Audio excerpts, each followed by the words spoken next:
My name is Marisol Martinez. It was 1952 and I was a young woman visiting family from Elgin. The night after a big dance at the community center, I was wearing my favorite blue dress as I walked home with my date. It happened so fast.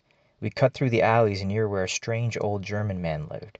Then something burst from between the houses. It was much taller than a man, covered in shaggy gray fur, and it moved fast. It got right to me, grabbed my dress, and tore the fabric trying to pull me towards it. The man with me didn't even try to help. He turned and ran, leaving me there all alone. I froze for a sec, then turned and ran. I ran barefoot, sprinting down the alley holding my shoes. That creature ran after me. I heard it closing in and I knew I wasn't going to make it. Then a miracle. From a nearby yard, two German shepherds started barking mad. They threw themselves against the fence barking at this thing, and the creature's attention snapped away from me. It turned towards the dogs. That was my chance. I pushed forward, my bare feet slapping the hard ground. I didn't look back, but I heard the chaos. It busted the gate open, the two German shepherds fighting this thing, then furious barking turned into yelps of pain. These two dogs were buying me a chance to live with their own lives. I kept running until a searing pain shot through my foot. I stepped on something sharp, glass or jagged rock. I cried out and fell, tumbling into a muddy ditch. I couldn't stand up. Blinded by pain, I crawled, dragging myself and squeezing under a fence. Then silence. The barking stopped. The fighting was over.